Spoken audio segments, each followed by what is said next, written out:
Good afternoon. I'm Lucas Panzica from the 104.5 The Zone studios. The Nashville Predators stole the show on day one of NHL free agency Monday, bringing in multiple star players, including Steven Stamkos, Jonathan Marchessault, and Brady Shea on multi-year deals. The Preds also added backup goaltender Scott Wedgwood from Dallas. NBA free agency continues on. Shortly after winning the championship, Celtic star Jason Tatum has signed the largest contract in NBA history with a 5-year, $314 million extension. For all your foundation repairs and waterproofing needs, visit USSTN.com. Breaking news at once on your home for the Titans and Vols. This is 104.5 The Zone.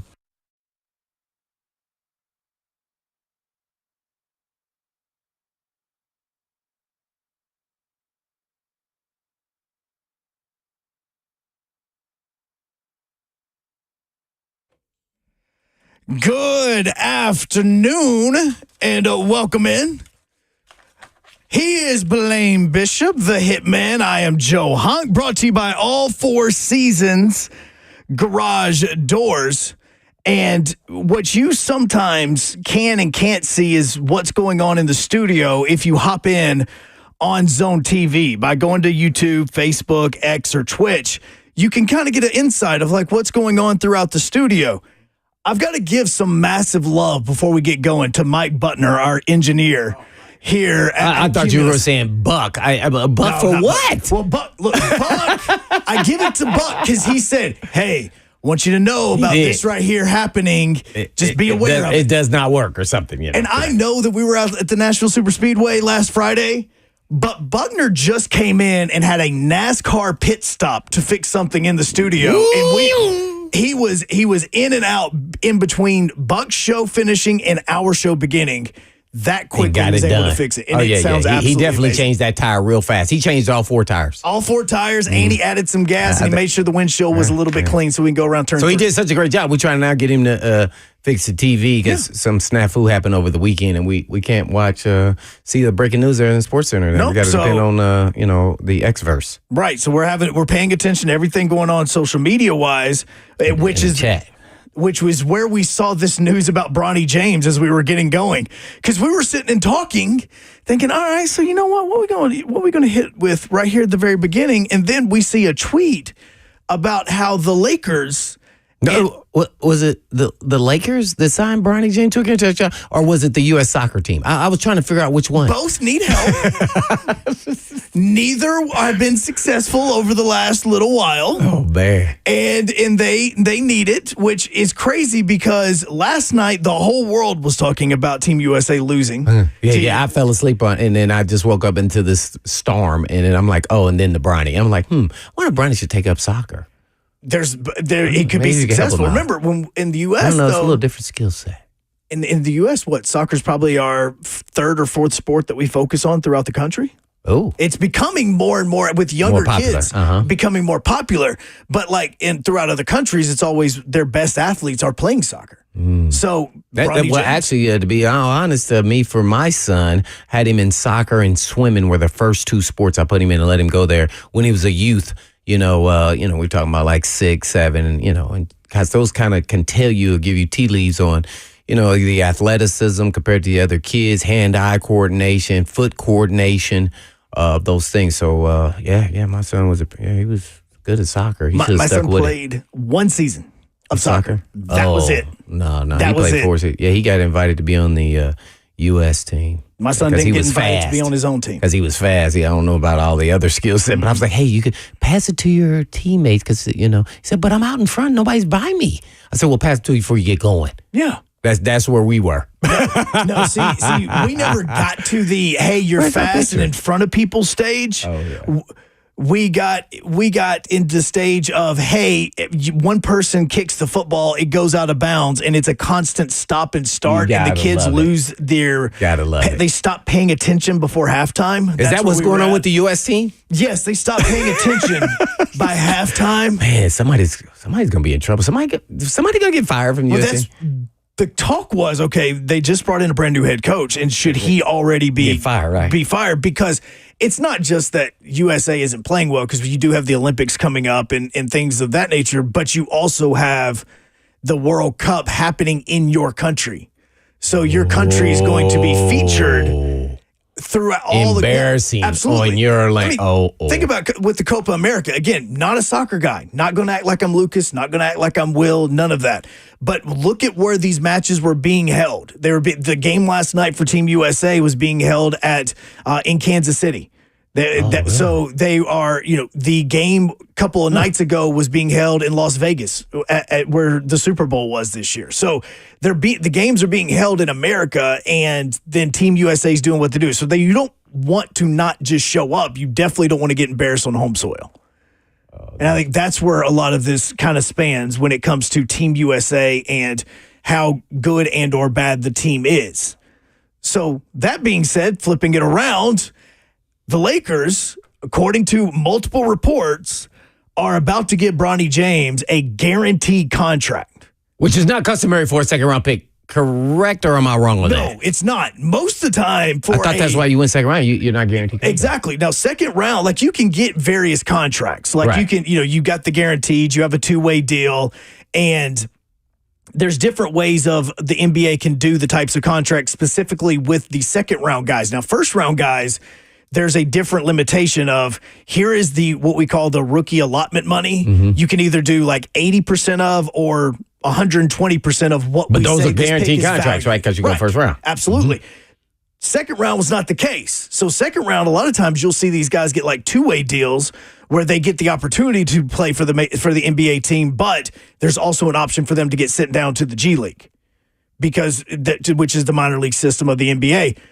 From the reports that we have seen just in the last 10 minutes, Bronny James's deal is a guaranteed spot on the LA Lakers for the 2024-2025 season. And that means he's got a guaranteed contract. Guaranteed contract. So does this mean he's on the roster? Because everybody was talking about, LeBron James, and I was cool with him getting drafted. I had no issue. I was just like Gary Parrish. I really didn't, you talking about nepotism. It goes on all over the place. I didn't really mind that. But then now give him a guaranteed contract, and he hasn't even earned it yet, which is a guy who wouldn't have got drafted based off of all the experts. And now I want him to prove that he should be on the team if he does make the team, and most likely he probably wasn't. So to me, now we're going overboard. And now what it tells me is LeBron James is saying, hey, y'all want me to take a pay cut so we get it? Y'all got to then guarantee my son's contract. Well, and if you miss because Gary I didn't think he was going to ever get on the court. No. And maybe I'm just, oblivious. But I'm like, everybody keeps talking about he's going to be on the court. Bronny's not going to even be good enough to make the roster. No, I thought this was going to be a publicity stunt for the first night. Publicity stunt, he comes Not the first year. He comes in and he plays, 3 minutes or something like that. And then, boom, you pull him, he sits on the bench, and then he goes to G League the next day. I thought it was going to be a publicity stunt. I don't even want that. Well, but I get what you're saying, yeah. And Gary Parrish, if you missed the interview that we did with him yesterday, we asked him about Bronny James's deal. You go to wherever you get your podcast from, and you can listen to it there. He said that it's going to be years until Bronny James is most likely ready for the NBA. Right. Which, again, always assumed that I believe he even said that you could see him down in the G League. Mm-hmm. Well, from my understanding, everything that I'm seeing here, a guaranteed deal doesn't mean any sort of G League time. They're going to have to be a little careful here. I'm saying it in utmost respect to, JJ Redick in ownership group as well as Bron and Bronny here, because if you don't earn it, you can kind of get the locker room split here, and that's what I'm really concerned, because all I want him to do is to earn his spot on the roster and not be given the spot on the roster. I said I was cool with the 55th pick, and everything else is most of the second rounders, especially at that level, don't even make the roster and don't even end up making it in the league. Naturally he's, LeBron James' son, so he's going to give an opportunity to at least showcase what he can do and given, a little leeway to continue to develop. Yeah, this one here, that was that's a red flag for me. That's a red herring for me. And for you, if you've been in the locker room, everybody, a lot of times, who's getting paid what based on news stories and reports and everything. If you're in that locker room, how would you feel coming into that day knowing that you could get cut because he's got a guaranteed spot now? Well, especially if it's a guard and you know that he was better the other player was better than Bronny, and then Bronny makes the team. Nah, that's not going to go over well. I'm going to be like, hey, man, there's some BS going on around here, man. Because if it's a big gap, everybody's going to know on the team. And there's nothing you can do about it. That won't be cool. They're putting Bronny in a bad spot. Because nobody's going to go say something to LeBron James. No. He's the one making the decision. Somebody may go say something to J.J. Redick, though. Like, hey, man, like, what's going on? And it has to be somebody with clout. Right. Like somebody, with a little bit of like, I'm not worried about me going nowhere. Especially if you are brought into this team, if you're a free agent and you get brought into the team and the first thing that you see is this deal with Bronny James. And you're like, wait a second, you brought me in saying that we were trying to win, yet we've already practiced and I can already see the players that are better than him, yet he already has a guaranteed spot. And I'm supposed to be one of the leaders. Obviously, LeBron will be the leader, but he's getting a guaranteed deal, and now you're going to cost us a player that could potentially help us win because you've got to give him a spot now. Yeah. It was another guard that they gave an extended contract to who was a former NBA player, Doug Christie Jr., his son. And he has been and earned his way and got playing time over the last 2 or 3 years and got more and more playing time. You can see the athleticism. You can see the potential. So I'm interested to see where he fits in. I mean, probably more of a two guard, but still, he's a roster spot. Yes. And it's somebody that you will need in a rotation at some point in time. So that's the news that's kind of developing right now, as far as there's multiple sources saying that Bronny James is about to get a 2-year guaranteed contract and a guaranteed spot on the Lakers as a second-round pick, which is very unusual. Well, maybe this. They're giving him 2 years to see if he can prove himself, to see if they can actually get on the court together, him and his dad. Maybe that's the proposition. I don't know. Well, Ed, so if you want to hit on that, 615-737-1045. We've got people in the F&M Bank chat that are talking about that. Now, when we come back here in just a moment, we're going to be joined by the doctor, Kevin Dyson, as he is going to hop in to talk to us about a unique thing that we're going to let you know about here in about 7 minutes. So make sure that you continue listening, as he is Blaine Bishop. I am Joe Hunk, and we are brought to you by All Four Seasons Garage Doors. This is 104.5 The Zone.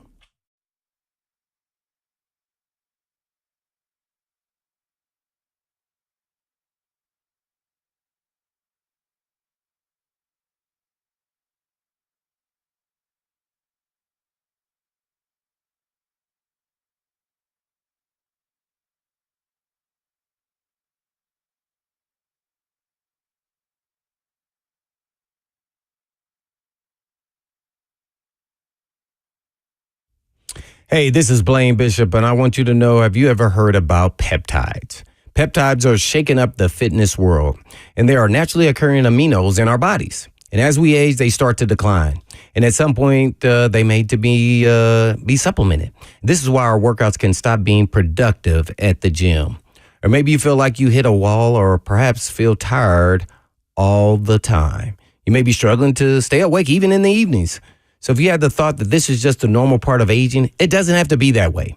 Peptides are proven to increase muscle and performance, burn fat, help with recovery between workouts, and more.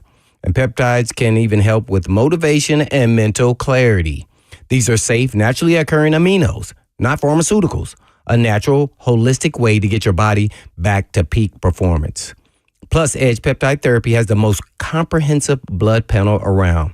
So when you go to Edge, you will know exactly what is going on inside of your body and what it needs to get back to peak performance, just like I did. So feel better from the inside out. So go to edgepeptide.com. That's edgepeptide.com. Or you can call them at 615-724-1878. That's 724-1878.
As we continue on 104.5 The Zone, Blaine Bishop, Joe Hunk, brought to you by All Four Seasons Garage Doors. We found a tweet from John Hillinger from The Athletic that has said that the strategy that the Lakers could be going with could actually help them add By signing Bronny. By signing Bronny, you're right, to this rookie deal, could actually help them get another $1 million in cap space because they are committing a spot on their roster to a player making the rookie minimum. And you said that the Golden State did this strategy last year, and that's how a lot of teams now are starting to do. Okay, Golden State that makes sense. Golden State and Milwaukee both did this last year to try to help them get an extra $1 million in cap space. So that's where a lot of this is happening as well. So this may be a strategy for the Lakers to add money so they can go add a player. Just so happened it was Bronny. It just so happened that it was him. I mean, we knew that Dalton Connect was getting his guaranteed deal. We're helping the team. Actually, they're really helping LeBron James. He's probably got 2 or 3 more years in him, at a high level, and they're trying to make as much space, let alone himself. They're saying he's going to take, $15 to $20 million haircut to his salary, which he's always been one of the highest paid, if not the highest paid player, to help him, surround him with the pieces that he thinks he needs to win a championship. So this is all kind of makes sense. For first father-son duo to win a championship together. Ooh. I am so kidding. Let's go back. Let's go now. No, I'm not even going to joke like that. Because Dr. Kevin Dyson's probably rolling his eyes right now as we say that. He's a West Coast guy. Well, yeah. You're a Lakers fan? You know I'm a Lakers fan. That's the only team I fanboy over.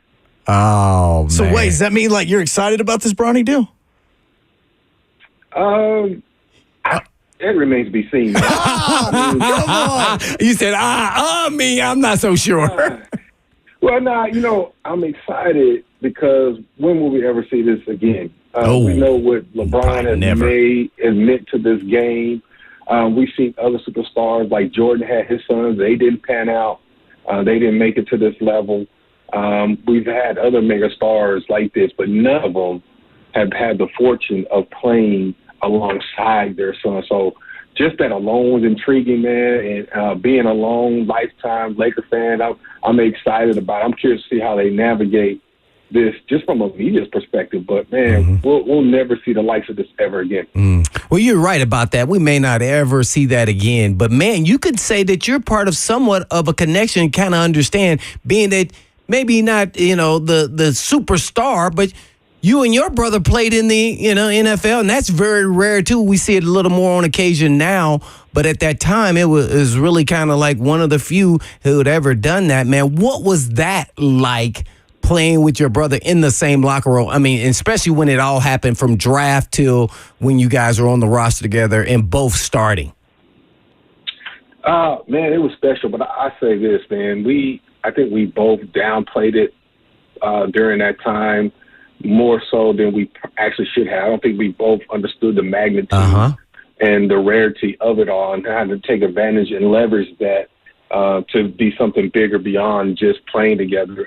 You've seen the Cordy brothers, you've seen Kelsey brothers, you've seen a lot of people capitalize on the rarity of it, and we happen to be on the same team for our first teams for our careers and be drafted, be the first pick of each of our drafts, things of that nature. We actually still hold NFL records. We're the only brother or tandem to ever have an interception and reception the same game, interception for a touchdown, reception for a touchdown in the same game. Right. So that's something that's been held on to for 20 years now that nobody really even knows or recognizes or even talks about, and we rarely talk about it. So, and it was special. I just wish, being older now and being more reflective, that I would have known and been able to capitalize on the rarity and what it was. Well, I'm going to ask you this. We're on with Kevin Dyson, Mr. Music City Miracle, and you just talked about the rarity of you and your brother. I'm going to ask you this question,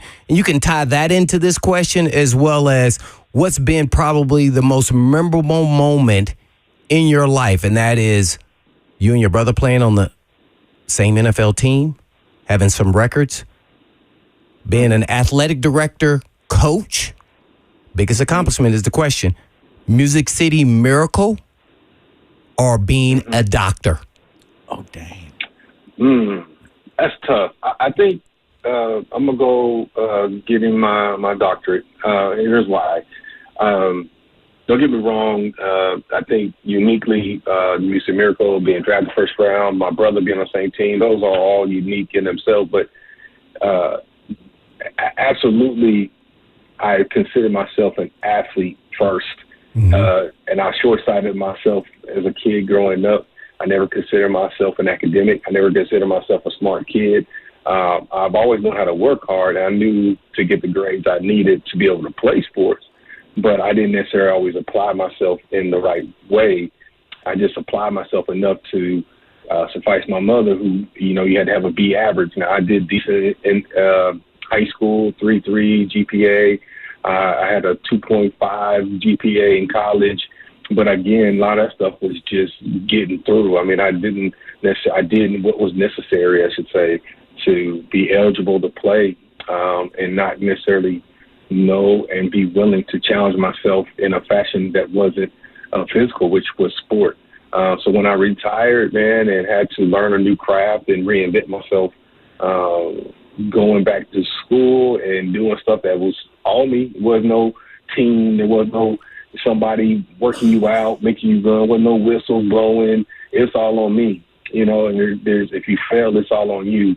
So I'm going to have to go with that accomplishment as probably being one of my greatest.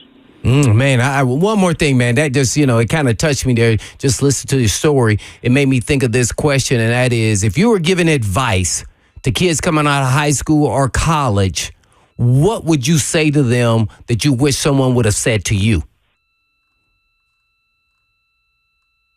Many nuggets, bro. Me and you've talked about this doing shows and things of that nature, man. Man, time is just so short, man. And I've had conversations even of recent with some seniors. I've shown them a timeline of what 18 years looks like on the timeline of an average life expectancy of 70, whatever it is, 73. And there's that long lifespan that you still have to figure out some things, to not necessarily take those moments that come at you and you feel like they're the most important, so serious sometimes, and just enjoy the ride and figure out what you truly enjoy and attack it with ferocity, man, and really find out what you're passionate about and what you're called to do, and not do it for just because this person says you should, not for the monetary enjoyment you get from making a few extra dollars. Whatever, you got to do something you're passionate about, man, and go after it. Being 49 years old and closing in on a half century, you start thinking about, some of the things you took for granted, some of the things that you took too serious as a young man, and now you can be reflective and hopefully apply that to your own kids, to the kids you come in contact with, man, and just enjoy the ride, because it does go extremely fast, man. People use that analogy of a roller coaster for a reason, because there's a lot of ups and downs, lots of twists and turns, and before you know it, you blink and the ride is over. And that's what you don't want. You just want to be able to enjoy the ride, enjoy every twist and turn, up and down, and do what you've been called to do. We're on with the doctor, Music City Miracle, Dyson, Kevin Dyson.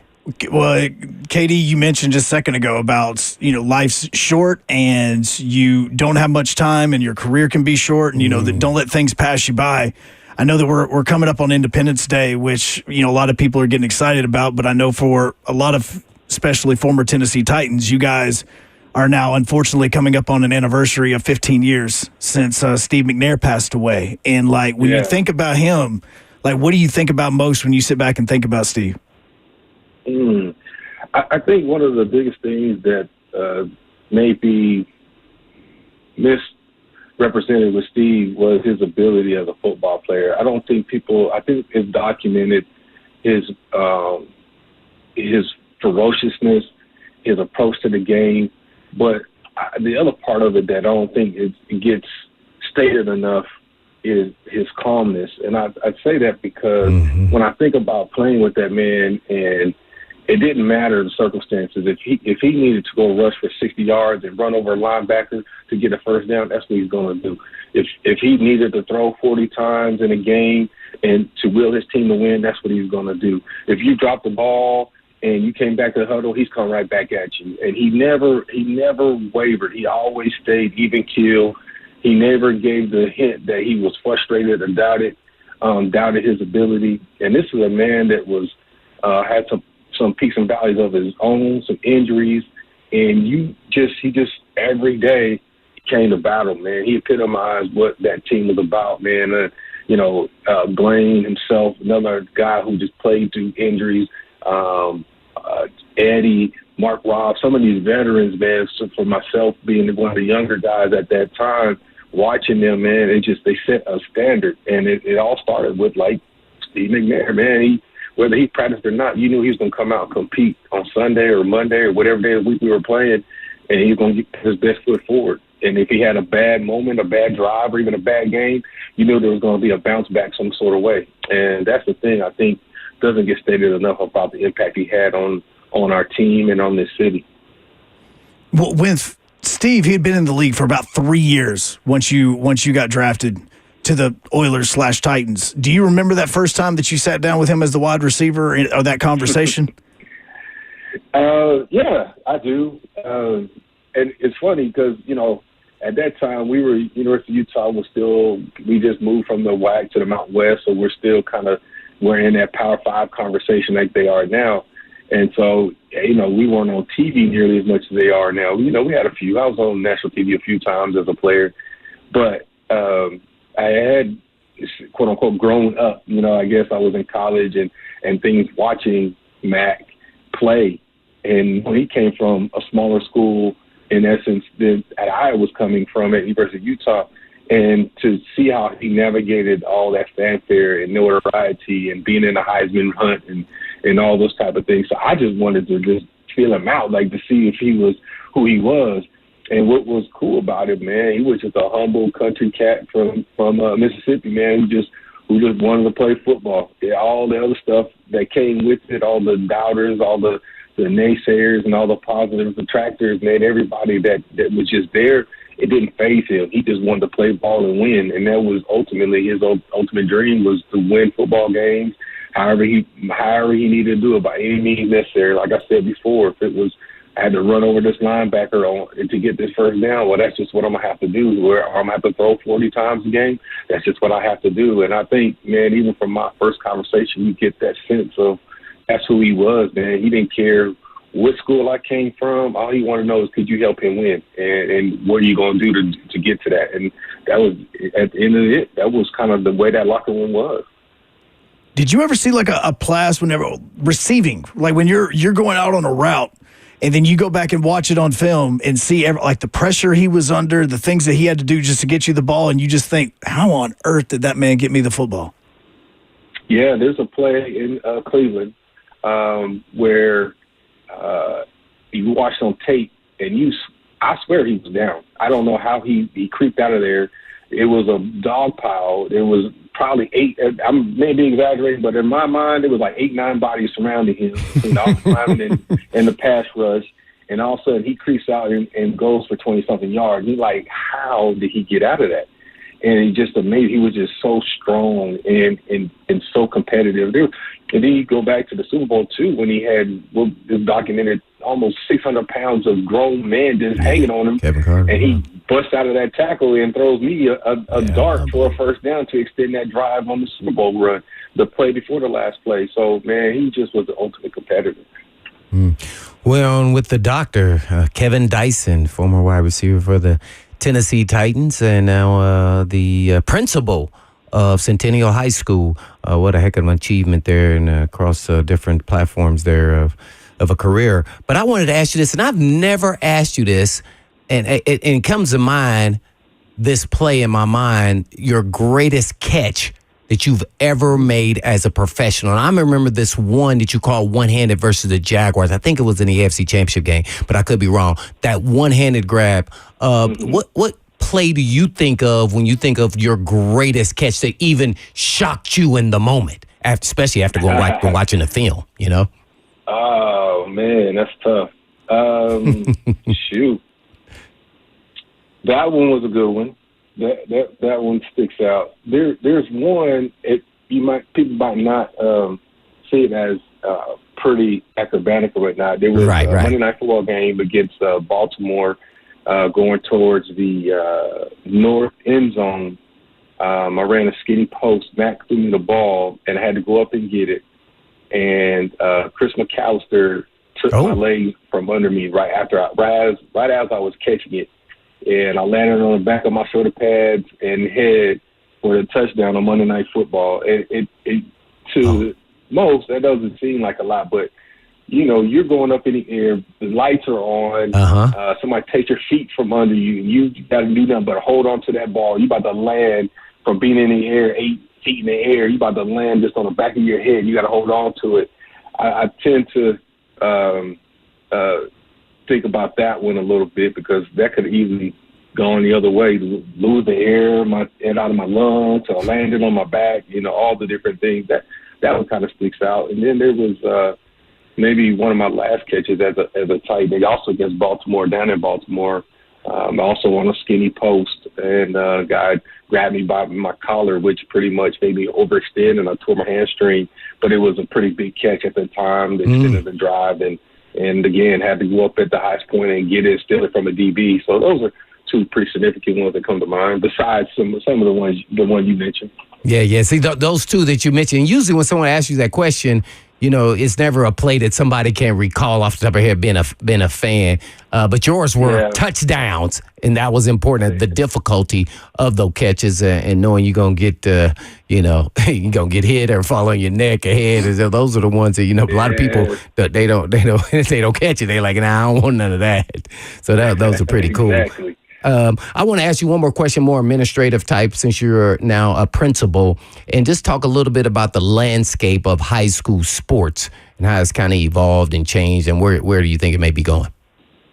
Oh, man, I'm trying to keep up with it, to be honest with you, just because I'm interested in how the NIL is transforming, how schools and businesses are getting involved, even at the University of Utah with their NIL group, and they've got a board of directors and things of that nature that kind of make decisions. And I'm just speaking for the University of Utah, and they all received trucks last year. That's just for the football team. And those were leases. Those were leases. I talked to Embry. Those are leases. Yeah, I know. Yeah, they did. Guy, I didn't get that. I'm gonna tell you that I didn't get it. No, but and you watch how it's transforming, and they're trying to gain control, and how businessmen, investors are going to start leveraging the money that they're putting into programs towards players. So what you're going to start seeing, in my opinion, is investors saying, hey, I will pay you $100,000 a year if you stay here for 4 years, or you don't get this money. You know what I mean? That's what you're going to start seeing. The people that have the power as far as having the money are going to start leveraging their money to get players. And then it's going to create, again, another situation of have and have nots. And it's just going to trickle down, as we've seen a little bit of it in certain states. It's going to trickle down into the high school realm of the 4- and 5-star athletes that are being coveted by your Power 4 conferences. They are now been down to Power 4 conferences that are going to start being able to understand their negotiating power and what they can bargain for when it comes to, hey, I'll go to your school if you offer me or my family $200,000 a year in salary, or whatever it may be. I'm exaggerating a little bit of these numbers, but you get the gist of what I'm trying to say. So I think right now Tennessee is held serve and being somewhat conservative in the space, but just how much longer are they going to be able to do that? Just because the business side of things seems to be moving faster than the people can put laws in place. And I think they got to really get a hold of this, or really it's going to be the wild, wild west and create a bigger gap between the haves and the have-nots. Well, heck, think about Utah right now, as the press just released their poll for who is going to win the Big 12, and Utah got picked for their very first season in conference to win the conference. Y'all don't get me on the phone and get me feeling like disrespecting me. Like, I'm just telling you it happened. Win the conference. We're going to win the conference. We'll be in the conversation for the playoffs, and then we'll see what happens. Ooh, I see that you come out. I'm just saying, if they got picked to win the conference, I thought you'd be proud. I wasn't trying to get you fired up. Hey, I am proud. I thought y'all was trying to be disrespectful. You know. No. He was saying they were already picked this preseason to win. You think those NIL deals are good now? I mean, think about it. They're now in the Big 12, and they're getting picked to win the conference. Like, those NIL deals may get a little bit bigger now.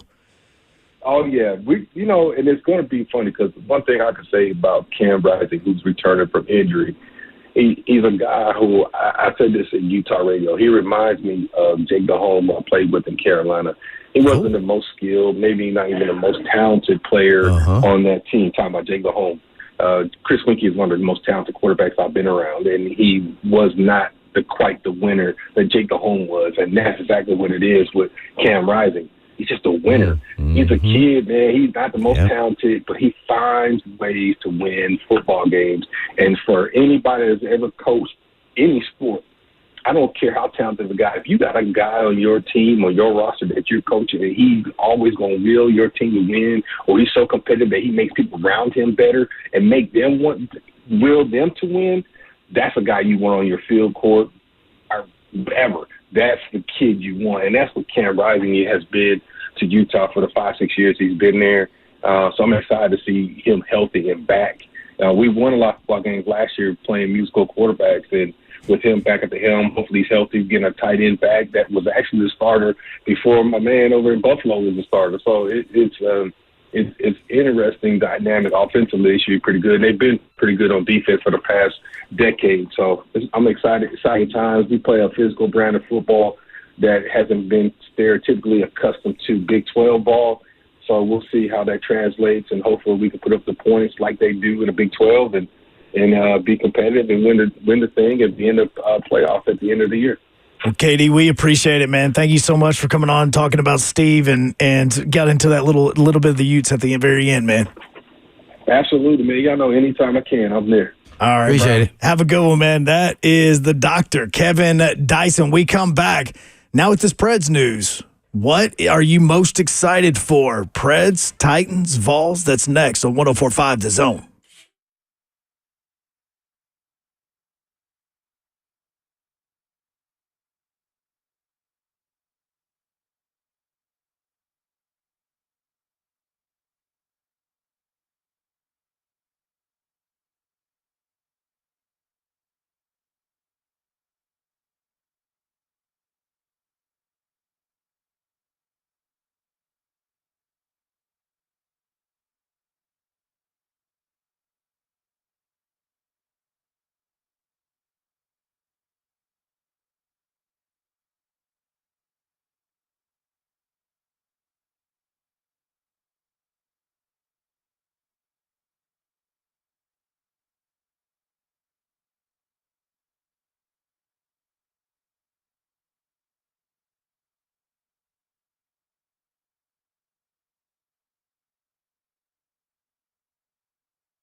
Hey, Tennessee. Summer is in full swing, and Cool Ray's here to make sure your home is ready for all the fun and the sun.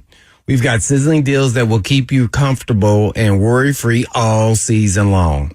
So picture this. The sun is shining, the barbecue is sizzling, and your home is running smoothly thanks to Cool Ray's amazing summer promotions.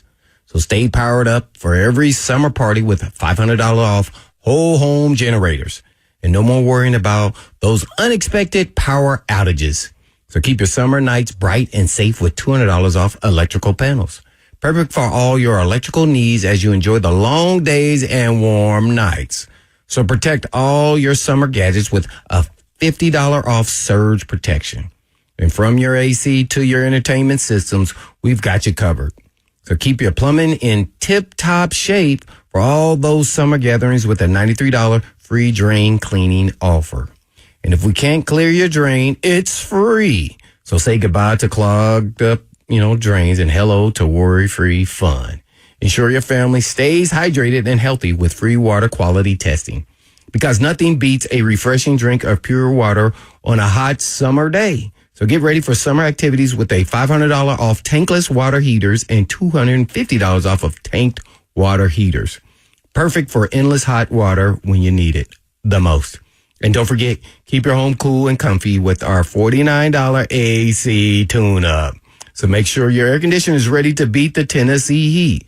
This summer, let Cool Ray take care of your home so you can focus on making memories. So call us today and take advantage of these scorching hot deals. Cool Ray, your trusted partner for cool and comfortable Tennessee summer. So visit coolray.com or call us now at 615-237-1603. That's 237-1603.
It's not very often that Blaine and I both are nodding our heads on a song.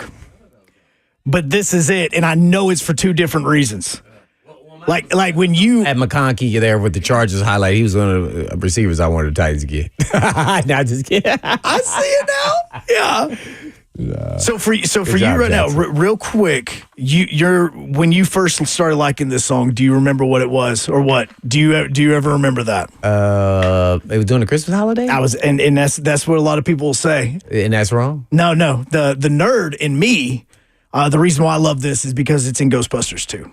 Oh, okay. It's in Ghostbusters Well, 2. you're going through that where you're watching those kind of Every shows. single one, multiple times, and that song is in Ghostbusters 2. And my son now wants to listen to it anytime we're in the car. So I hear this song probably 2 or 3 times a day. And it is amazing. Absolutely. 2 or 3 times. 2 or 3 times a day.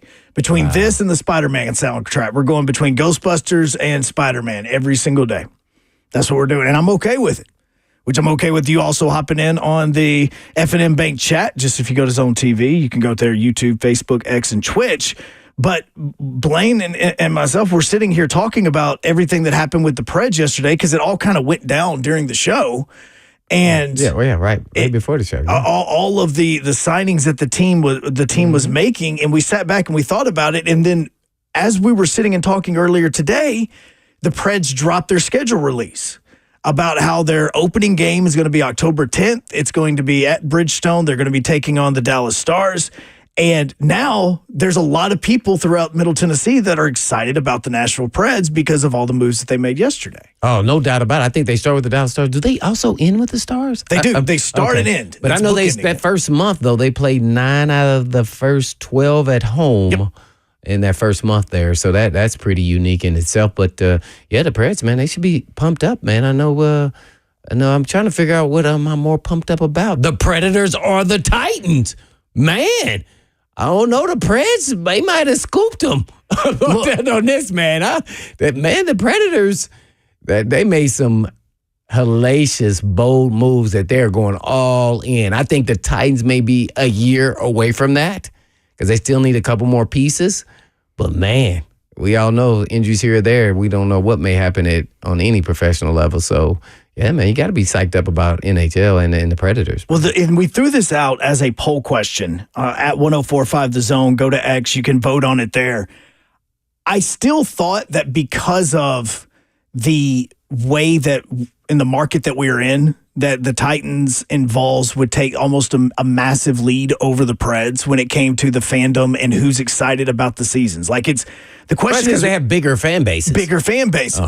But when we come back, we still have about an hour to go in the voting, and the numbers at this point in time in the voting is a lot closer than what you would think when it comes to which upcoming season you're most excited about between the Preds, the Titans, and the Vols. I'm looking at the numbers right now, and I do not believe about how close these voting poll numbers are. Well, stay tuned. You'll tell us on the way back. Because when we come back, I'll have those odds for you. We want to hear from you about which upcoming season, you are most excited about coming up this fall. Is it the Titans? Is it the Vols? Or now with everything that happened yesterday, is it the Preds? He is Blaine Bishop. I am Joe Hunk. We're brought to you by All Four Seasons Garage Doors here on 104.5 The Zone.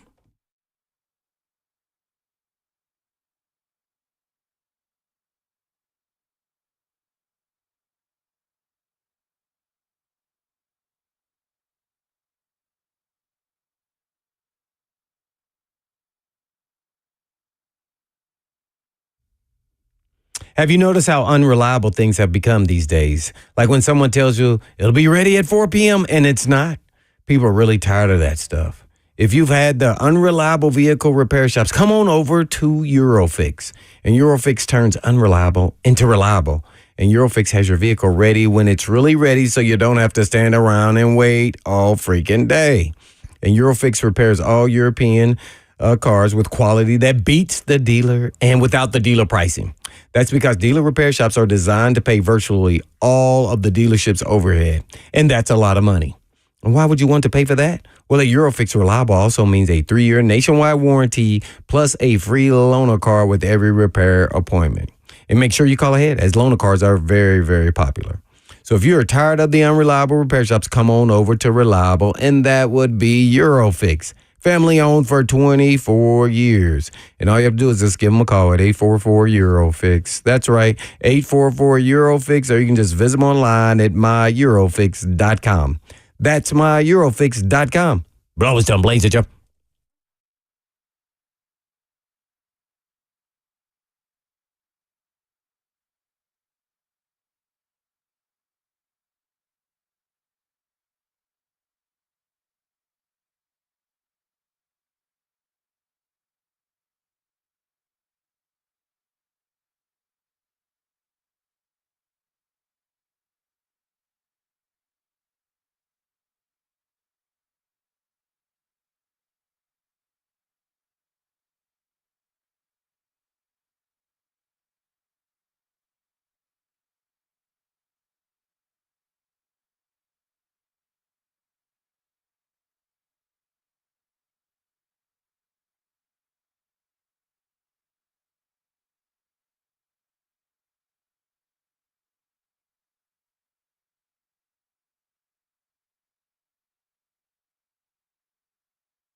Good afternoon from the 104.5 The Zone Studios. I'm Joe Hunk on the heels of the big free agent signings that the Preds made yesterday afternoon. Today, they dropped their season schedule and announced that the season will open on October 10th against the Dallas Stars at Bridgestone. In fact, they even said that if you are excited about getting into and get your Preds tickets, that tickets will officially go on sale August 28th and pre-sale will begin on August 27th.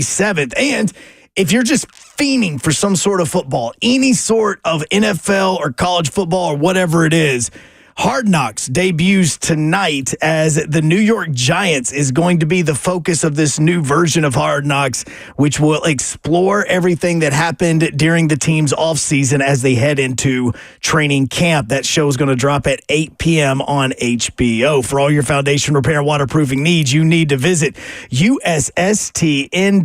Breaking news at once on your home for the Vols. This is the flagship station for your Tennessee Titans. This is 104.5 The Zone.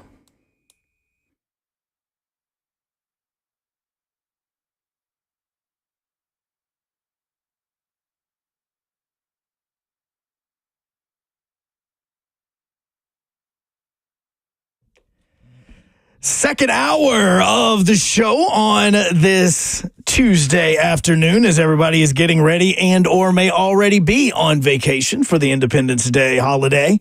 As that's coming up in just a couple of days, I'm Joe Hunk. He is the hitman, Blaine Bishop, and we're brought to you by All Four Seasons Garage Doors. Phone lines are open to you at 615-737-1045. And, of course, the F&M Bank chat is up for you as well. If you want to watch on Zone TV, just go to YouTube, Facebook, X, or Twitch. Timothy hopped in on the F&M Bank chat and said that he hopped in at the wrong time, but he say that he remembers, Blaine, you and D-Mace doing a camp together and that his oldest boys still talk about it to this day and about how great you guys were. You guys did a football camp together? Yeah. We used to do one together there at Litscomb. Mm-hmm. Really? I sure did, yeah. So it was like he handled offense, you handled defense, or how does that work? Like, no. That's kind of interesting that you say that. Typically, even talking, just because I play defense, I know offense actually just as good because I'm going against offensive guys. Yeah. So you kind of both sides of the ball, and most players play both sides of the ball growing up. I was a running back all through high school and even in college. So never played really defensive back until I was in high school, and then just kind of morphed into, hey, if I want to get on the field, sooner than later in college. So, yeah, that's most guys. I'm sure Mace is the same way. So, yeah, we used to do that. I think we did it a handful of years there. That's pretty awesome. Yeah, so we were getting it done, man. Yeah, D. Mace, one of my good friends. Yeah. Now, earlier, if you missed it, there are multiple sources out that are saying that Bronny is reportedly going to sign a guaranteed 2-year contract with the Lakers that is going to guarantee him a spot on the team. Now, through the last hour, I've been reading up on G League and everything about it. He could still be sent to the G League. It's just that he will still have a spot on the Lakers. Like, his spot is there. Like, that basically now is that seat is there and nobody else can have it. How does that work? It's just a matter of he dresses or not? I think it is a dress because I think with the NBA, a lot of times there's 2 or 3 guys that don't dress out. And then, and so the way that'll work is he would just be one of those 2 or 3 guys because he's playing in the G League instead. Oh, so okay. But it is a guaranteed spot on the roster. And even T.N. Berg hops in on the F&M Bank chat, says Bronny isn't even G League material. Yeah. Well, I don't know about that, but it's also supposed to help them, as we mentioned earlier in the other hour, that it's supposed to help them with the cap. Absolutely. It can save them, I think you said $1 million. Yeah, $1 million. $1 million is what this is supposed to happen. There's 2 teams last year, the Warriors and the Bucks, that utilized this method to get $1 million added to their salary cap to help them sign somebody else. There's a lot of people saying they may, DeMar DeRozan may sign him because he is available, which then that could, if depending on how much LeBron takes a pay cut, a lot of people are saying he's going to pay $20 million. I wish we could all say that. But, from 50 to 30, I guess, and then to help really get him the pieces to the puzzle, and even if that's a 1-year deal with DeRozan, to give him a shot at getting one more ring. So We shall see. He's in the West, which is tough. So he's got a lot of. They got to deal with Clay being a Dallas Mav. Yeah, as well. Mavs and the Nuggets. I know they ousted last year, but man, the Nuggets, man, they're pretty sharp. But the Joker, man, he's super skilled. And then you look at here locally, and NBA free agent signings took place yesterday. Like Paul George made a deal at 3:30 a.m. yesterday. Like that was when the deal was finalized. Right? With 76ers. You had Jason Tatum's $300 million deal that he made with the Boston Celtics yesterday. But here locally, it was Monopoly all about money, man. Monopoly money. I mean, absolutely, which is really crazy.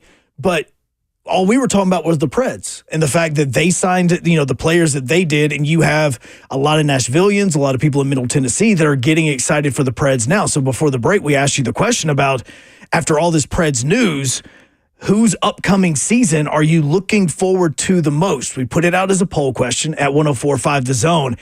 And look, I seriously thought who are the people? The Predators, the Titans, and Tennessee, the Vols football team. Yeah, so you have three options: the Nashville Preds, the Tennessee Titans, and the Tennessee Vols are your three options. I truly thought that even with all the news that the Titans were going to run away with this. Nobody yet, none of the teams that are in this poll as of 2:05 p.m. have over 45% of the vote. It's a close race. It is an extremely close race. Who'd you go with? We had to change out. We had an injury, had a hamstring injury. Jackson went out, and now Reed is in. He's been carried off the cart. This is probably how Bronny's going to get to play. Somebody's going to get injured, and then he's ready to go. I'm always ready to go. I can't feel my legs. Jackson's out. Reed's in. Look, Dalton Connect. And Dalton Connect's doing his presser as we speak. I would say the Vols. So you say Vols. I say Vols because, in my eyes, they have. I don't know. And this is also me being younger and just graduating from there a little over a year ago. So I still there's still people that were there when I was there or on the roster. Like seeing Nico walk around campus. Like I want to see him do well. And to be honest, that's some excitement. That's new excitement for the Vols new quarterback. are one for me on anything. If the Vols win the national championship, my life is made. Like it doesn't matter what happens. Yeah, in football, even in basketball, maybe. Ooh. But it doesn't matter what happens in my life. If the Vols win the national championship in football, my life is made. And I think, and it may just be because we haven't seen this team on the ice yet, or the Titans on the field. We kind of saw Nico in the bowl game, and that shows me my excitement. What's your percentage you think it is? He just gave you a hint that nobody's over 45. Where do you think they're at? The Vols. The Vols. It's the leader. Probably the Vols Vols, in my opinion, are probably one. Oh, okay. Or maybe recency bias and going Preds just because all this is happening recency now. Bias, yeah. Mm-hmm. Ooh. So at the moment, at 2:05, when I pull this up, I'm going with recency bias. I'm going with Predators. You're going to go with Preds. I'm going to go with the Preds. Okay. Right now, the Titans are leading, but they have only 44% of the vote. Ooh.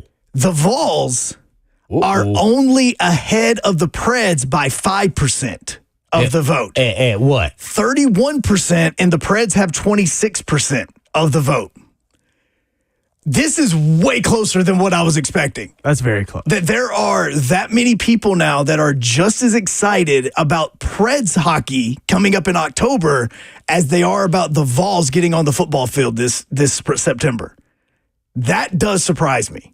What? So it was. What were the Preds and what were the Vols? The Titans had 44. Okay. The Vols had 31% of the vote. Oh, 31. And the Preds had 26% of the vote. Which totally blows me away because I seriously thought that either the Titans or the Vols was going to just walk away with this vote. I honestly felt bad hitting the send button because I thought, okay, everybody's going to vote Titans, everybody's going to vote Vols, one of the two, and this is just going to look bad. And right now, these teams are barely separated, and almost 300 people have voted on this so far. Oh, my man. That's how much the Preds. No the way the Vols are that close to the Predators. That's how crazy, much the right? perception has changed. Reed is upset over there. I'm see not his body upset, language? I no. know how to read people's body. Oh my gosh. I get the Titans because it's a new coach, all these new like this team is going to be completely different than what we're used to. Be. So I think that's the reason there's that excitement. But you're not upset that the Predators are this close. 26-31, man. That's 5%. I know that's more than. And we also had one person that just said yes.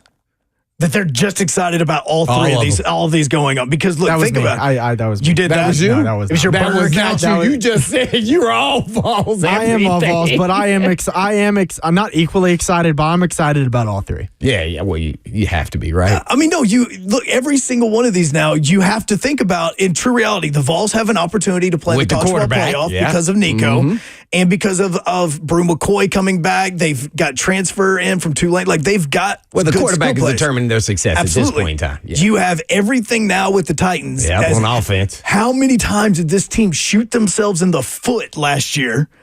Not literally. I mean, I'm not talking about literally shoot themselves in the foot, but I'm talking You about. weren't? No, not literally. That's only happened a few times in the NFL where players done that to That's themselves. only and what the screwed it Lakers over. are doing to Bronny. 1,000%. They are totally messing him up. But you have that going on, and everybody's excited about the Titans because of how many times this team screwed up last year and was still in playoff contention all the way up to almost the last month. And now you have the Preds making the playoffs and making these signings, and now so many people are this excited about Preds hockey. It blows me away. That Well, they this took buzz is over, close. sports really yesterday with all their signings. Even ESPN. I mean, they took over the signings of the NBA draft, free agency. Yeah. The Predators were the talk of sports. It might have been one of, if not the biggest day outside of the, going on the Cup run that we can think of with the Predators. At least I can think of the Predators. I mean, man, it's phenomenal, man. Now, they're going for it. All chips, as I said yesterday, are in, and they're going for it. Over these next 2 or 3 years, they're expecting to make a run. 615-737-1045. Let's head out to Franklin. Paul, welcome in. How you doing today, sir? I'm doing well. How y'all doing? We're doing great, well. man. Hey, well, I just got a call to make a comment about your poll. In all honesty, you got to take that with a grain of salt, and I'll explain why. Preds fans are diehard. They are. Yeah. They are. I know a bunch of Preds fans. You're going to get the vast majority of them listening to vote today. But in all honesty, the football fans don't do it like that. Vote in polls like that. You know what? I ain't got nothing against Preds. But in all complete 100% honesty, brother, this is 100% football country. And when the Vols and the Titans kick off, that's all we're going to be talking about, brother. Anyway, that's my comment, man. Well, Paul, appreciate y'all taking my call. real quick, man, which one is your vote? Because you said Titans or Vols. Which one would you vote if you're talking about most excited? No, Peace young out, love up. you. Bye. See He you. just said football fan. Football. He's just That's it. he's voting for 2 of the 3 is what he is saying. No, it is. And look, SEC Media Days is coming up in 2 weeks in Dallas. Once we start seeing all the players from Tennessee being there, I think that Vols fans will start getting a little bit more excited because right after SEC Media Days, they start getting into fall practice and then into the season. But again, I did not expect it at this point in time. We'll check in on it at the very end of the show as well to see how many more people have hopped in to vote because the Vols only being up on the Preds by 5%, that really did surprise me. It did. So let's talk a little bit more with Coach Mack when we come up. He's coming up here in just a few moments as he's brought to you by Two Rivers Ford. He is Blaine Bishop. I am Joe Hunk. We're brought to you by All Four Seasons Garage Doors. This is 104.5 The Zone.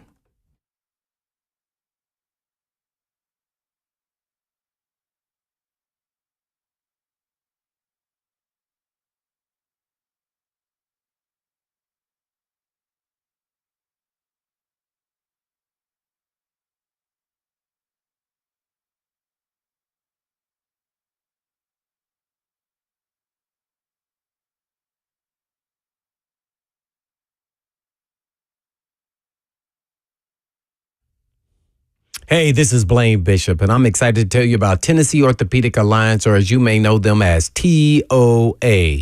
And TOA has 29 locations and over 100 orthopedic physicians throughout Middle and East Tennessee to take care of all your musculoskeletal needs. In addition to their orthopedic clinics and urgent care facilities, TOA offers physical therapy, hand therapy, and sports performance training for teams and individuals at their sports performance centers. And as a former professional athlete, I know how important access to expert orthopedic care is. So whether you're an athlete, active adult, or just looking to get back to living your best life, you can visit TOA online at TOA.com. That's TOA.com. Or you can just give them a call at 1-855-NEED-TOA. That's 1-855-NEED-TOA.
That music means the Mac is back.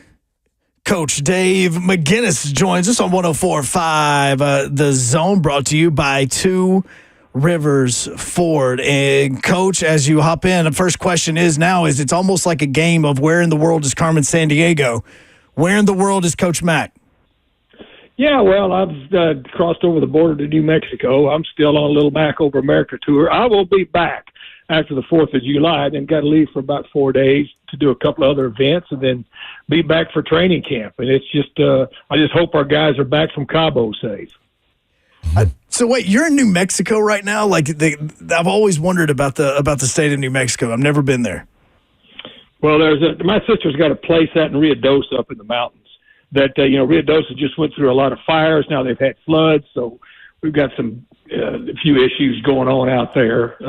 Just like everywhere in the world seems to be having weather issues right now. But, yeah, it's just part of the Mac Over America tour. Well, and part of that, you said that you were in Texas, and a lot of people in Texas are talking about CeeDee Lamb and the fact that he's wanting a new contract. He's looking at potentially getting traded. He's talking about potentially holding out. On the head coaching side of this, when you're in the offseason and you're trying to get ready for training camp and stuff, how is there a way to address stuff like that, with the player, or do you even worry about that stuff?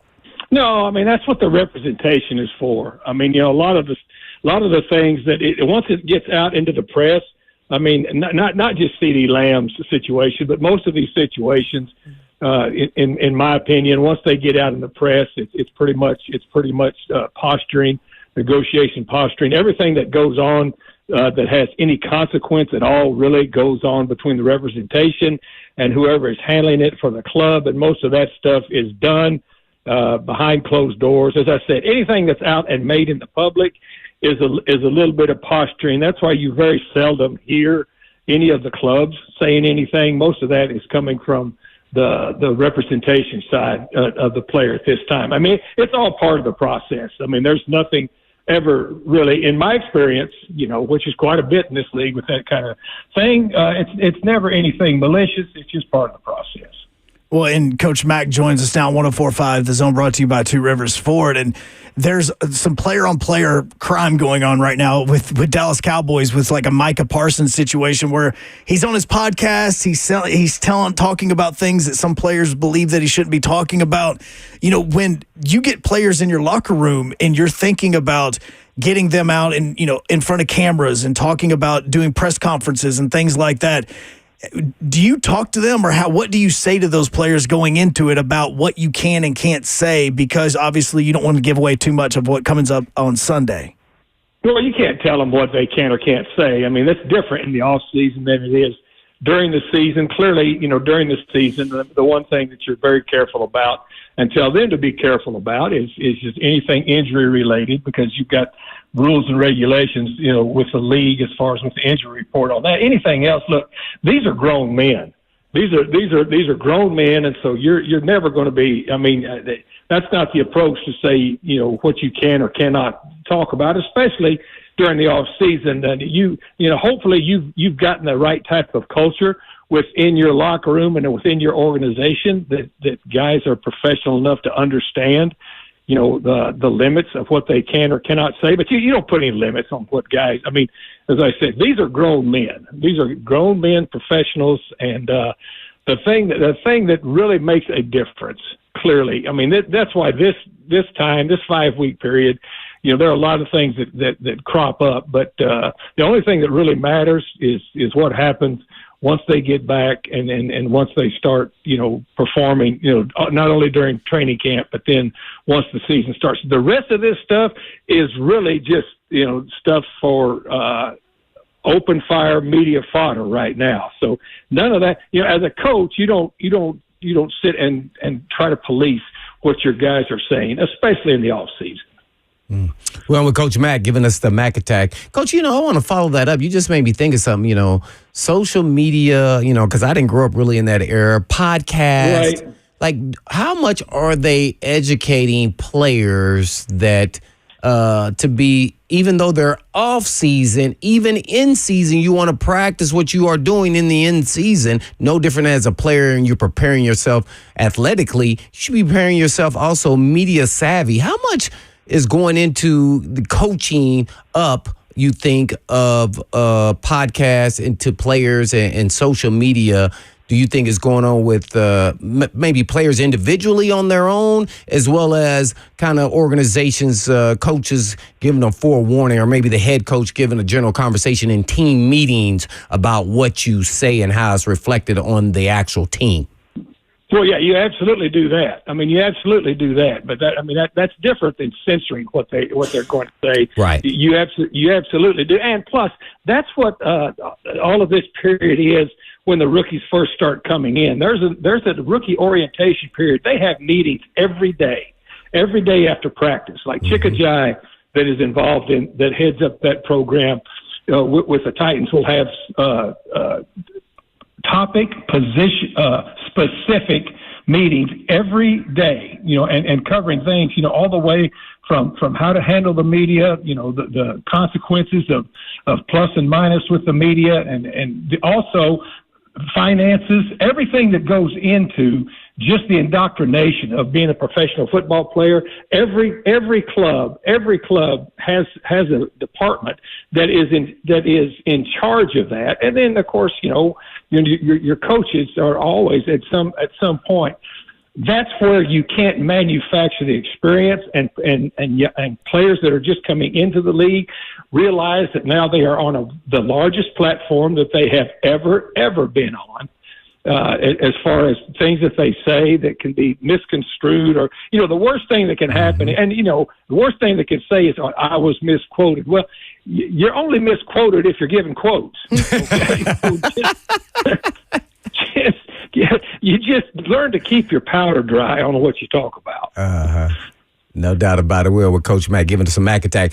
We were just watching. I just thought of this question. We were watching Dalton Knecht and the Lakers, and it seems like they were asking Bronny James a lot of the questions. So then it dawned on me, all the father-son deal, and that's all great and great story and everything else. But I think we're in the locker room with Coach Fisher and his son, right, or no? And kind of take us through different scenarios, obviously, but what was that dynamic like, father-son? They're at the pro level in the industry of coaching.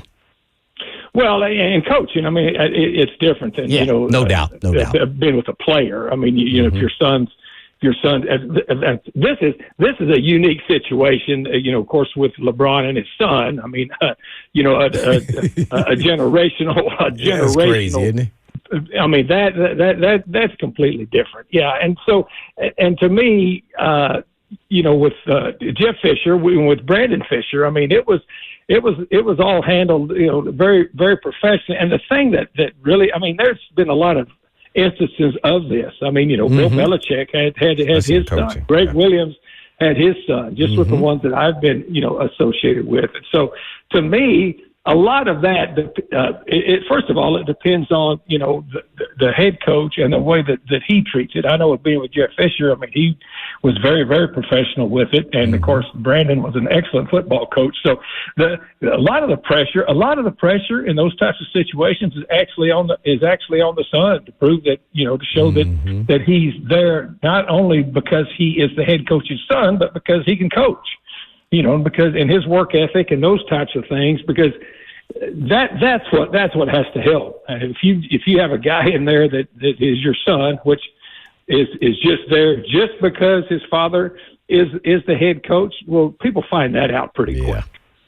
Yeah, no doubt about it. Well, speaking of, defenses and coaches, I know Wilson's the new DC here with the Titans, and it dawned on me and made me think about, where does Roger McCreary, his style, fit with this style of defense, kind of, getting after the quarterback and his man skills. So how will he be pictured in this defense? Is he a slot? Is he outside? What do you think, especially going into now, what is this going to be, his third year? Is he his third year? So to me, Blaine, I think this is a perfect scenario for Roger McCreary, because the addition of two really top level corners now puts him at the position where he is most readily successful in the National Football League. You know, when he was coming in, you know, and when he was drafted, that's what I thought coming out, that this is a perfect guy to be able to put into the slot. And you know as well as I do, you've experienced it. If you have to play in the slot and move outside, in the slot, move outside, especially for a young player, that's different. I think this is a huge advantage for Roger McCreary because now he can concentrate on being that slot receiver and the slot defender. And to me, that goes right into his skill set of what he's able to do. I think this is a huge boost to him, especially the scenario now with two very veteran, very accomplished corners going to be on the outside against 11 personnel. I think Roger McCreary will benefit from the additions of those two corners as much as anybody, as far as individually, and then totality for the defense. I've always thought that Roger McCreary was a really, really good and adept slot player, even when he came out, because he's a savvy player, he's a smart player, and it never seemed like it was too big for him from the time he stepped on the field. Some of those guys just can come in and look like they're ready to play, but at the slot, I think it's perfect for him. So I think this is a great place for him to do that. Now he can concentrate on the slot. I know what this defense is, and I know a lot of the things that the slot player will be asked to do, which fit his skill set. We're joined right now, Coach Mack of Titans Radio, as he's brought to you every single week by Two Rivers Ford. And, Coach, you're talking about Roger McCreary, and there's one thing that I've noticed as we have gone along a lot of times is the education of Titans fans as they are learning the game of football. And you mentioned Roger McCreary playing the nickelback position, playing in the slot and stuff like that. For somebody that is still learning this game, are we talking with that slot position, nickelback, what defensive sets could you see Roger McCreary in? What does that position do for a lot of people that are still trying to figure out everything you're talking about with what he could be doing on the field?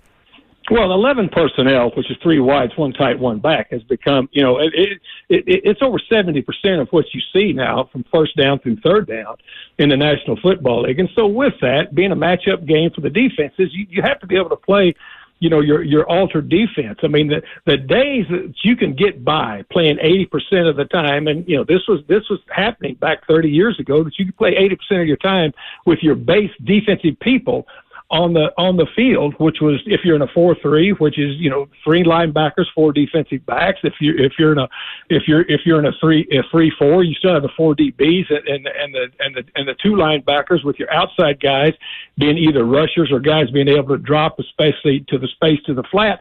Now you've got to have altered defenses. A slot player in the National Football League nowadays is a starter. I mean, that's a starting position. And so, but it's not only just in the pass part of it. A slot player has to also be able to read the tackle on his side. He's involved in the run defense because, especially on first down, he's got to be able to, depending on the way you're gapping things up over there to his side, he's got to be able to feel either inside or outside of a defensive end and trigger on the run. So he's got to be able to read, not only, depending on whether it's man or zone, through the receiver to that offensive tackle on his side, to get his bird rabbit, which is run past keys as to what's going on. So there's a lot that goes into that. And then you ask him a lot of times to travel. They have to be able to travel from left to right a lot of times, when that slot player, because the slot player is off the ball all the time on offense, and he's a motion guy. So there's a lot that goes into it, playing that slot player. So you're asking him to do a lot of multitasking, especially on first and second down. And so you have to have some savvy to be a slot defender in the National Football League, and that's it's important to find guys that are able to do that. Joined right now by Coach Mack, brought to you every single week by Two Rivers Ford. Well, Coach, one more question. We know you're on vacay, man. I saw the Predators came out with their schedule, so then naturally my mind goes to Titans. So then I go back and look at the Titans schedule, and I go, man, the Titans play 9 games where they play the first and second year type quarterbacks that will be starting. And I was wondering, okay, because I always look at the quarterbacks who they play because that's what I did as a player, being a defensive guy. I'm wondering how much does this benefit or hurt the Titans when we're talking about from a defensive perspective playing young quarterbacks, even though they're talented, could that favor in their way of any kind? Well, I think it depends on the personnel that's surrounding that young quarterback to begin with, and it also depends on when you're playing them. Because if you're playing a first or second year quarterback 6-7 weeks into the season, well then his youngness is starting to wear off a little bit. Yeah. And plus you've got film evidence of what's going to go on. Yeah. The first ball game when you're going against Caleb Williams, I mean both sides, the Bears and the Titans are going to be in a little bit of wait and see attitude as far as to what the opponent is going to do one way or the other, because there's new on both sides in that type of thing. But the first thing you've got to be able to do is prepare for the scheme. So right now, they're looking at the scheme and then go back, look at what his skill sets are as far as the way that he was vetted coming out. But early on, I mean, it's as you well know. I mean, you've done it. You know how early in the season, things run in cycles with your opponents, and when you start looking at it, once you start getting 4, 5, 6 games deep, then you can kind of get a track on what their mindset is, what their play callers are doing, what's going on. When you're starting out early on, especially like with the Bears versus the Titans, this is going to be brand new on brand new, so it's going to be very interesting up there. No doubt. We're on with Coach Mack, giving us the Mack attack. Coach, before we let you go, all that knowledge that you've been spitting today, we can always hear on Titans radio all through the week as well with Mack Talk and all of that. But the gentleman that you work with every single Sunday was just named the Tennessee Sportscaster of the Year last night, and Mike Keith. Can you tell us what it's like every single Sunday being in the booth with him?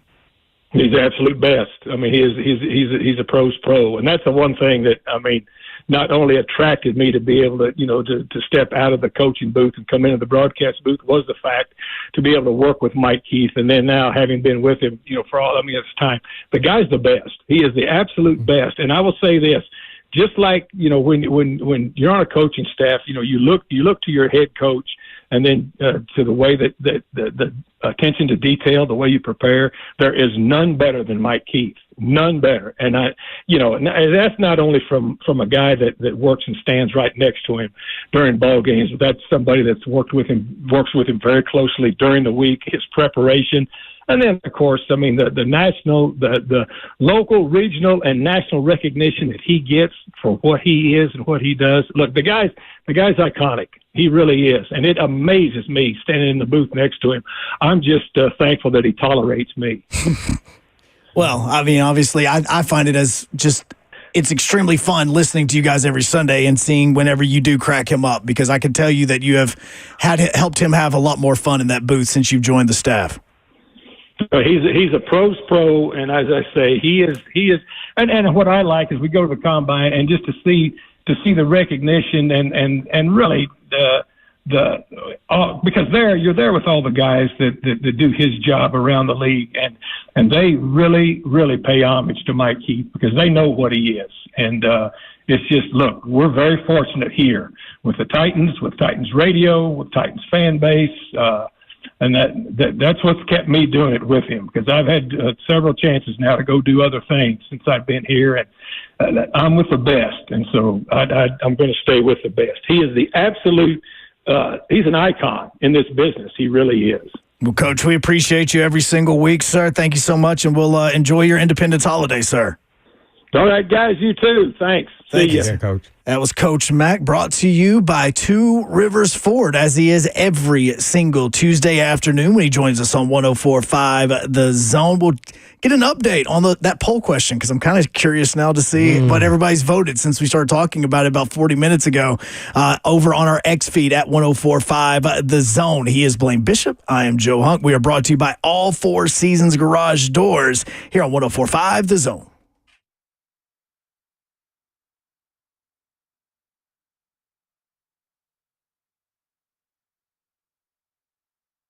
WeGrowHair.com. That's the website for the place that has been called PAI now for more than a quarter of a century. WeGrowHair.com. So you drive around Nashville, you see the billboards, you see real people and real results. Maybe you're a real people and you're ready for some real results with your own hair. Maybe you just started losing it, you noticed it. Maybe somebody was kind enough to tell you, you know how that goes. Maybe you've been losing it for a while, or you lost all of it a long time ago. No matter where you are in your hair loss journey, I would imagine you don't want to be there. So why not do something about it? WeGrowHair.com. Now, Now, the first time you go, they'll take some pictures. Their team are experts. They'll show you, here's how you got to where you are. Here's why you are where you are. Here's how we fix it. And they'll work with you on how you pay for it. And they'll show you all the different technology options because they have a bunch. And they'll figure out what the best course of action is for you. And they'll put it together. And guess what? It'll be the old you again with your own hair growing on your own head. Come on, man. Call them today. Permanent natural results from the company you can trust. PAI Medical Group. WeGrowHair.com. Don't wait. Call now. 615-376-6010.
I got about 14 more minutes for 3HL is in studio for you here on 104.5 The Zone. He's Blaine Bishop, the Hitman. I am Joe Hunt, brought to you by All Four Seasons Garage Doors. At the very beginning of this hour, we were talking about the Preds and the excitement around the team after what happened yesterday afternoon. Then they dropped their new schedule, and they're going to be opening up the season at home at Bridgestone coming up on October 10th.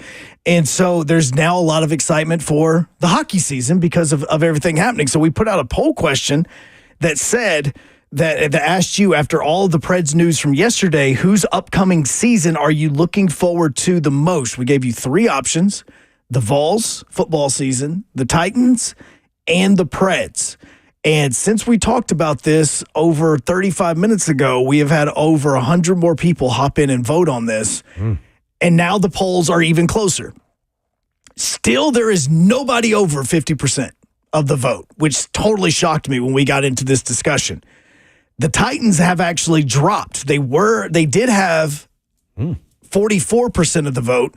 They are now down to only 42% of the vote. Yeah, I'm looking at it right now. Oh, my. I just put my vote in, by the way. I voted. Okay. I voted for the Titans, of course. Okay. Yeah, so now the Titans only have, this is how crazy this is, because we are in Nashville, Tennessee, which we had a caller call in a second ago from Franklin and said, look, this will always be football country. Yeah.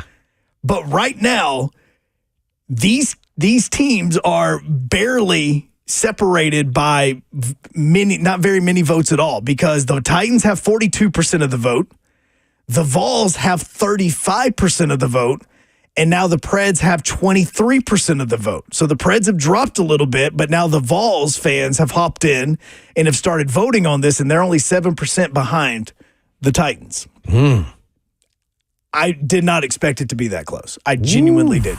42, 35, and 23 with the Preds. And I keep hopping back in because I want to see the new vote, because every time I get out of the tweet and go back in, we've had 20 or 30 more people that have hopped in to vote on this. And so you got about 11 more minutes to do that. But no, seriously, that's why the question is so relevant, because now you have three different teams that at some point in time are going to be playing at the same time in October. And all three of them have opportunities to get some sort of a championship, whether it's division, conference, or more.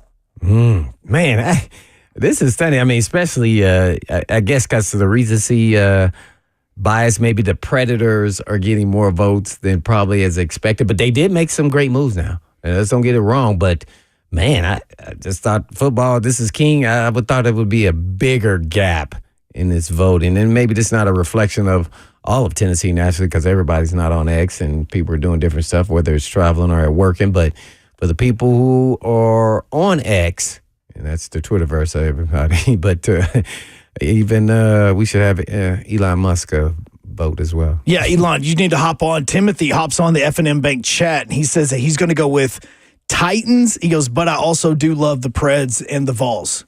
So in order for him, he would say he's excited the most about the Titans season, then the Preds, and then the Vols, just based on the tweet or the comment on that. So, yeah, you still got about 10 minutes to get in on that conversation or get on that voting at 104.5 The Zone. You can also get in here the last few moments at 615-737-1045. So I know yours is Titans. Like I just put in my vote. You voted for the Titans. Said the Vols, but you haven't told us that Mr. Mohawk himself has not told us. Because You're conflicted? I'm conflicted because I'm always looking forward to the Titans season, because, as much as we talk about the Titans here, like I am looking forward to that.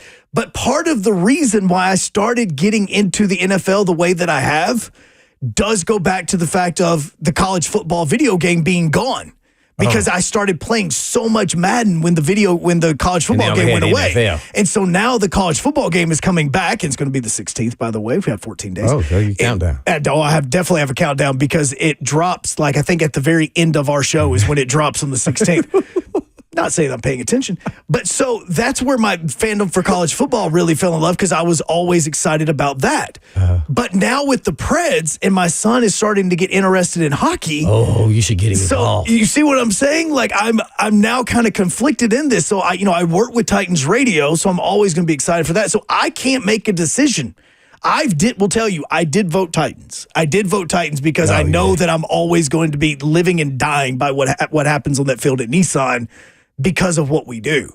But now the whole thing is I'm excited about all of it. I'm going to be driving home now, and I'm going to have to be watching the. Oh wait, no, never mind. They're on Bally. I can't do that. Oh, because nobody can watch. But you sports. don't play any. They don't have a hockey game. They do have a hockey game, and I do play it, and now I'm excited to even do that as well because of this. Because I haven't even bought the NHL hockey game the last 2 or 3 seasons because it hasn't been interesting to me because Preds just haven't been good.